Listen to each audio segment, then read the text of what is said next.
O som de uma caneta batendo ritmicamente contra a mesa é um dos ruídos mais comuns em escritórios, mas para quem está tentando manter a concentração em uma tarefa complexa, ele funciona como uma serra elétrica na mente. A maioria das pessoas tenta ignorar, aumenta o volume dos fones de ouvido ou simplesmente se irrita, esperando que o barulho pare. O que pouca gente percebe é que essa reação imediata de buscar alívio externo é o primeiro degrau de uma falha silenciosa no autodomínio. Quando você permite que um estímulo externo dite o seu estado emocional ou o seu foco, você não está apenas sendo incomodado, você está delegando o controle do seu sistema cognitivo para o ambiente. O custo real dessa pequena perda de controle não aparece em um erro catastrófico imediato, mas em uma erosão contínua da capacidade de sustentar a atenção. É um fenômeno de fadiga de decisão que acontece em silêncio. Se você precisa de silêncio absoluto para trabalhar, você é um refém do ambiente. Se você precisa que as condições sejam perfeitas para realizar uma tarefa difícil, a sua disciplina é, na verdade, uma dependência de circunstâncias que você raramente controla. Nesta análise, vamos observar como o autodomínio sob pressão não se manifesta em grandes decisões heróicas, mas na forma como processamos interrupções constantes. Mantemos a postura diante da frustração e escolhemos a nossa reação antes que o impulso tome a frente. Existe um mecanismo, observável tanto em ambientes de trabalho quanto em rotinas de esforço físico, que separa aqueles que cedem ao estresse daqueles que mantêm a estabilidade operacional. O primeiro sintoma de que o controle está escapando é a tentativa de eliminar o desconforto. Quando uma tarefa se torna difícil ou uma interrupção aparece, a mente busca imediatamente uma rota de fuga. Pode ser checar uma notificação, levantar para pegar um café ou apenas suspirar profundamente. Esse é o momento em que a decisão deixa de ser técnica e passa a ser emocional. O custo de agir no impulso é que cada pequena concessão treina o cérebro para buscar a recompensa fácil em vez da conclusão da tarefa. Considere alguém em um ambiente de alta demanda, como um operador de logística ou um estudante em período de prova. A pressão aumenta, o cansaço físico se instala e subitamente o ambiente parece hostil. O barulho, a luz, o atraso de um colega ou a instabilidade de um sistema, tudo vira um obstáculo pessoal. A virada mental acontece quando o indivíduo para de interpretar esses eventos como ataques à sua produtividade e começa a vê-los como variáveis constantes do sistema. A disciplina mecânica é a capacidade de tratar a interrupção como uma peça de informação, não como um erro a ser corrigido. Se o computador trava, se o treino está pesado ou se uma mensagem chega no momento errado, o controle é mantido através de uma resposta controlada e repetível. Não é sobre manter a calma de forma abstrata, mas sobre ter um protocolo de ação que não depende do humor do dia. É o ato de voltar para a mesa, retomar o exercício ou continuar a leitura sem deixar que a irritação contamine a qualidade da execução. Muitas vezes, acreditamos que precisamos de uma motivação extra ou de um ambiente otimizado para produzir. Mas o autodomínio real é construído na escassez de condições ideais. Quando você treina cansado, você não está apenas fortalecendo os músculos, você está ensinando ao seu sistema nervoso que a execução não depende da vontade.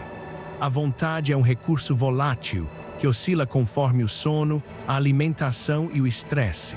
A estrutura, por outro lado, é estável. O perigo invisível de esperar pelo momento certo é que esse momento nunca chega.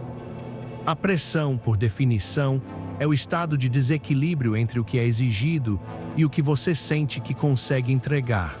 Se você só entrega o seu melhor quando a pressão é baixa, você nunca desenvolveu a musculatura mental para operar sob estresse.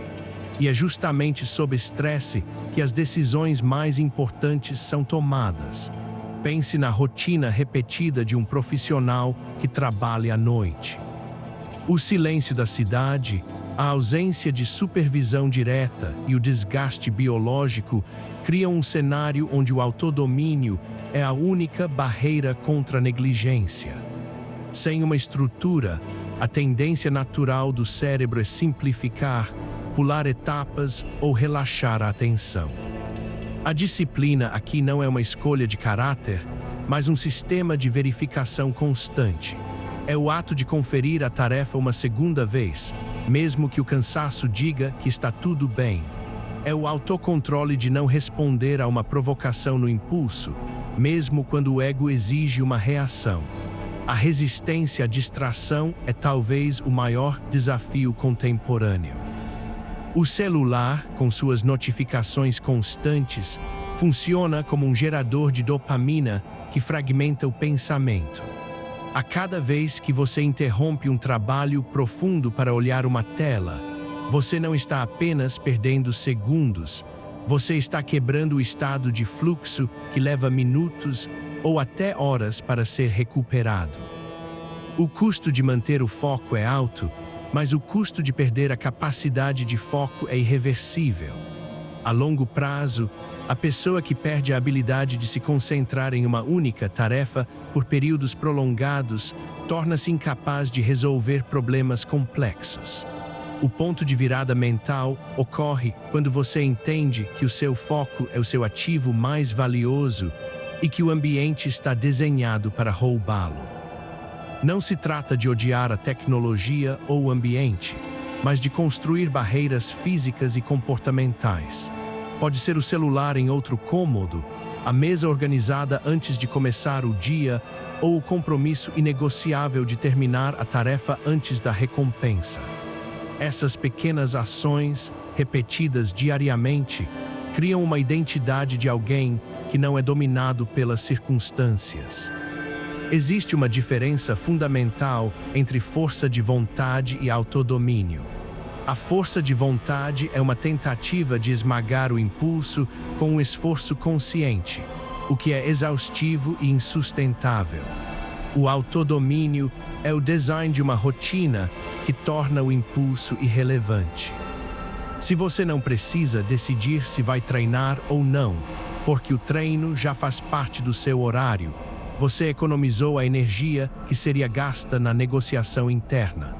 Se você não precisa decidir se vai manter o silêncio diante de uma provocação, porque o seu protocolo é não responder de imediato, você poupou o seu sistema emocional de um gasto desnecessário.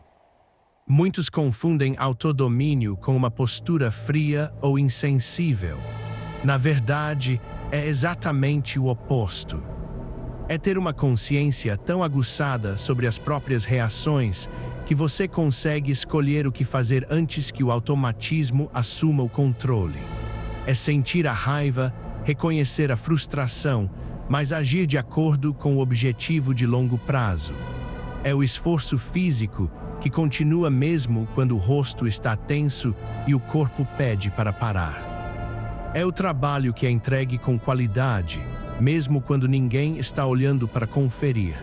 O que frequentemente separa quem desiste de quem persiste não é uma diferença de talento ou de condições externas, mas a forma como cada um lida com o fracasso parcial. A recaída na rotina, o erro em uma tarefa simples ou a perda momentânea da paciência são inevitáveis. O erro comum é usar a falha como prova de que não se tem disciplina suficiente. O autodomínio, por outro lado, vê a falha como um dado técnico. O sistema falhou, o protocolo foi ignorado, a correção deve ser feita. Não há necessidade de drama emocional, apenas o retorno à rotina. A persistência, quando vista sob essa luz, perde o peso do heroísmo. Ela se torna uma série de pequenas escolhas técnicas. Manter o controle não é uma meta final, É uma prática contínua de observação e ajuste. É como navegar em um mar agitado. Você não controla o vento, nem a altura das ondas, mas controla o leme. A cada vez que o barco balança, você faz uma correção mínima. Se você tentar corrigir tudo de uma vez, o barco vira. Se você ignorar o balanço, você perde a rota. A verdadeira virada ocorre quando você percebe que a pressão não é um inimigo a ser derrotado, mas o ambiente necessário para testar a sua estrutura. Sem pressão, a disciplina é teórica. É fácil ser disciplinado quando você tem tempo, recursos e paz. O teste real é quando o tempo é curto, os recursos são limitados e o ruído é constante. É nesse cenário que o autodomínio se solidifica. A pessoa que aprende a operar no meio do caos desenvolve uma confiança que não vem de vitórias externas, mas da certeza de que, independentemente do que aconteça, ela saberá como reagir. Essa estabilidade interna é o que permite que algumas pessoas mantenham a precisão em tarefas que outros abandonariam por exaustão. Elas não são sobre-humanas, elas apenas entenderam que a mente é uma ferramenta que precisa de manutenção e que o ambiente, se não for gerenciado, ditará o ritmo da sua vida. Ao final de um dia de trabalho intenso, a diferença entre quem terminou exausto, mas realizado, e quem terminou frustrado e irritado, geralmente se resume à quantidade de pequenas decisões que foram tomadas sob controle consciente, em vez de sob impulso. Portanto, o autodomínio não é sobre parecer forte ou inflexível.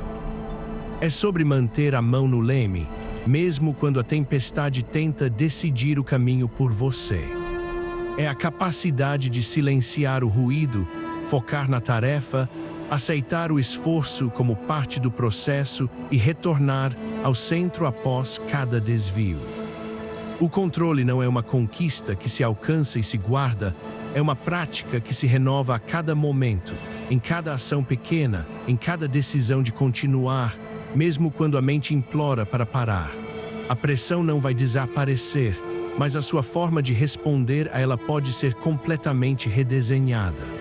E isso, no final das contas, é o único tipo de liberdade que realmente importa.